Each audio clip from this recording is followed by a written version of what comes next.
Hello friends, ಎಲ್ಲರಿಗೂ ನಮಸ್ಕಾರ. ಎಲ್ಲರೂ ಹೇಗಿದ್ದೀರಾ ಫ್ರೆಂಡ್ಸ್? ನಾನು ಇವತ್ತು ಈ ವಿಡಿಯೋದಲ್ಲಿ ಕೊತ್ತಂಬರಿ ಚಿತ್ರಾನ್ನ ಮಾಡಿ ತೋರಿಸ್ತಾ ಇದ್ದೀನಿ. ಇದು ಆರೋಗ್ಯಕ್ಕೆ ತುಂಬ ಒಳ್ಳೆಯದು. ಅದೇ ರೀತಿ ಬರೀ 10 ನಿಮಿಷದಲ್ಲಿ ನಾವು ಈ ಒಂದು ಬ್ರೇಕ್ಫಾಸ್ಟ್ನ ಪ್ರಿಪೇರ್ ಮಾಡ್ಕೋಬೋದು. ಈಗ ಮಾಡುವ ವಿಧಾನವನ್ನು ನೋಡೋಣ. ಮೊದಲಿಗೆ ನಾನೊಂದು ಚಿಕ್ಕ ಮಿಕ್ಸಿ ಜಾರ್ನ ತಗೊಂಡು ಮಸಾಲೆನ ರುಬ್ಕೊಳ್ತಾ ಇದ್ದೀನಿ. ಅದಕ್ಕೆ 1 ಹಿಡಿ ಆಗೋಷ್ಟು ನಾಟಿ ಕೊತ್ತಂಬರಿನ ತಗೊಂಡಿದ್ದೀನಿ. ಅದೇ ರೀತಿ 7 ರಿಂದ 8 ಹಸಿಮೆಣಸಿನಕಾಯಿನ ಸೇರಿಸ್ಕೊಳ್ತಾ ಇದ್ದೀನಿ. ನಂತರ ಬೆಳ್ಳುಳ್ಳಿ ಒಂದು 5 ರಿಂದ 6 ಪೀಸ್ ಸೇರಿಸ್ಕೊಳ್ತಾ ಇದ್ದೀನಿ. ಶುಂಠಿ ಒಂದು 2 ಇಂಚು ಸೇರಿಸ್ಕೊಳ್ತಾ ಇದ್ದೀನಿ ಫ್ರೆಂಡ್ಸ್. ಇದನ್ನು ತರಿತರಿಯಾಗಿ ಚೆನ್ನಾಗಿ ಗ್ರೈಂಡ್ ಮಾಡ್ಕೊಳ್ತಾ ಇದ್ದೀನಿ. ನೋಡಿ, ಈ ಥರ ತರಿತರಿಯಾಗಿ ಗ್ರೈಂಡ್ ಮಾಡ್ಕೊಳ್ಳಿ ಸಾಕು. ನಂತರ ನಾನು ಒಗ್ಗರಣೆಗೆ ಇಟ್ಕೊಳ್ತಾ ಇದ್ದೀನಿ. ಒಂದು ಪ್ಯಾನ್ ಇಟ್ಟು ಸ್ಟವ್ ಆನ್ ಮಾಡ್ಕೊಂಡಿದ್ದೀನಿ. ಇದರಲ್ಲಿ 5 ರಿಂದ 6 ಟೇಬಲ್ ಸ್ಪೂನ್ ಆಗೋಷ್ಟು ಎಣ್ಣೆನ ಸೇರಿಸ್ಕೊಳ್ತಾ ಇದ್ದೀನಿ. ಸ್ವಲ್ಪ ಎಣ್ಣೆ ಜಾಸ್ತಿ ಹಾಕ್ಕೊಂಡ್ರೆ ತುಂಬ ಟೇಸ್ಟಿಯಾಗಿರುತ್ತೆ. ಎಣ್ಣೆ ಬಿಸಿ ಆದಮೇಲೆ ಸಾಸಿವೆ ಒಂದು ಅರ್ಧ ಟೇಬಲ್ ಸ್ಪೂನ್ ಸೇರಿಸ್ಕೊಳ್ತಾ ಇದ್ದೀನಿ. ಅದೇ ರೀತಿ ಸಾಸಿವೆ ಚಿಟಪಟ ಅಂದಮೇಲೆ ಕಡಲೆ ಬೀಜ 1 ಟೇಬಲ್ ಸ್ಪೂನ್ ಸೇರಿಸ್ಕೊಂಡು 50% ಚೆನ್ನಾಗಿ ಫ್ರೈ ಮಾಡ್ಕೊಳ್ತಾ ಇದ್ದೀನಿ ಫ್ರೆಂಡ್ಸ್. ಮೊದಲಿಗೆ ನಾವು ಕಡಲೆ ಬೀಜನ ಚೆನ್ನಾಗಿ ಫ್ರೈ ಮಾಡ್ಕೋಬೇಕು. ನಂತರ ಬೇರೆ ಕಾಳುಗಳನ್ನ ಹಾಕಬೇಕು. ನಂತರ ನಾನು ಕಡಲೆಬೇಳೆ 1 ಟೇಬಲ್ ಸ್ಪೂನ್, ಉದ್ದಿನಬೇಳೆ 1 ಟೇಬಲ್ ಸ್ಪೂನ್ ಸೇರಿಸ್ಕೊಳ್ತಾ ಇದ್ದೀನಿ.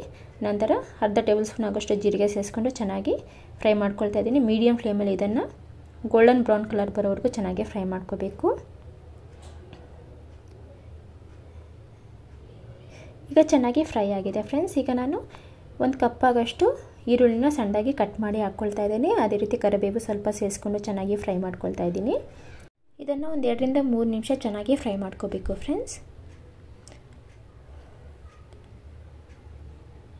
ನಂತರ ನಾನು ಇದಕ್ಕೆ ರುಚಿಗೆ ತಕ್ಕಷ್ಟು ಸಾಲ್ಟ್ ಉಪ್ಪನ್ನ ಸೇರಿಸ್ಕೊಳ್ತಾ ಇದ್ದೀನಿ. ಅದೇ ರೀತಿ ಅರಿಶಿನ ಒಂದು ಅರ್ಧ ಟೇಬಲ್ ಸ್ಪೂನ್ ಸೇರಿಸ್ಕೊಂಡು ಚೆನ್ನಾಗಿ ಫ್ರೈ ಮಾಡ್ಕೊಳ್ತಾ ಇದ್ದೀನಿ. ಈಗ 1 ನಿಮಿಷ ಫ್ರೈ ಮಾಡಿದ್ರೆ ಸಾಕು ಫ್ರೆಂಡ್ಸ್. ಈಗ ನಾನು ಇದಕ್ಕೆ ನಾವು ಗ್ರೈಂಡ್ ಮಾಡ್ಕೊಂಡಿರೋ ಕೊತ್ತಂಬರಿ ಪೇಸ್ಟ್ನ ಸೇರಿಸ್ಕೊಳ್ತಾ ಇದ್ದೀನಿ ಅಥವಾ ಮಸಾಲೆ ಪೇಸ್ಟ್ನ ಸೇರಿಸ್ಕೊಳ್ತಾ ಇದ್ದೀನಿ. ಇದನ್ನು ಸೇರಿಸ್ಕೊಂಡು ಚೆನ್ನಾಗಿ ಫ್ರೈ ಮಾಡ್ಕೋಬೇಕು. ಎಣ್ಣೆ ಮೇಲೆ ತೇಲೋವರೆಗೂ ನಾವು ಚೆನ್ನಾಗಿ ಫ್ರೈ ಮಾಡ್ಕೋಬೇಕು ಫ್ರೆಂಡ್ಸ್, ಅಥವಾ ಹಸಿ ವಾಸನೆ ಹೋಗೋವರೆಗೂ ಚೆನ್ನಾಗಿ ಫ್ರೈ ಮಾಡ್ಕೋಬೇಕು. ಈಗ ನೋಡ್ಬೋದು ಚೆನ್ನಾಗಿ ಎಣ್ಣೆ ಮೇಲೆ ತೇಲ್ತಾ ಇದೆ. ಈಗ ನಾನು ಸ್ವಲ್ಪ ಈ ಒಂದು ಚಿತ್ರಾನ್ನ ಗೊಜ್ಜನ್ನ ಒಂದು ಪಕ್ಕಕ್ಕೆ ತೆಗೆದಿಟ್ಕೊಳ್ತಾ ಇದ್ದೀನಿ. ನಾನು ಅನ್ನ ಹಾಕಿ ಮಿಕ್ಸ್ ಮಾಡ್ಕೊಳ್ಳೋದಕ್ಕೆ. ಈಗ ನಾನು ಇದಕ್ಕೆ ಬೇಯಿಸಿರೋ ಅನ್ನನ ಸೇರಿಸ್ಕೊಳ್ತಾ ಇದ್ದೀನಿ. 2 ಸ್ಪೂನ್ ಆಗೋಷ್ಟು ಅನ್ನನ ಸೇರಿಸ್ಕೊಂಡು ಮಿಕ್ಸ್ ಮಾಡ್ಕೊಳ್ತಾ ಇದ್ದೀನಿ. ಅದಕ್ಕಿಂತ ಮುಂಚೆ ಒಂದು ಅರ್ಧ ನಿಂಬೆ ಹಣ್ಣನ್ನ ಸೇರಿಸ್ಕೊಳ್ತಾ ಇದ್ದೀನಿ ಫ್ರೆಂಡ್ಸ್.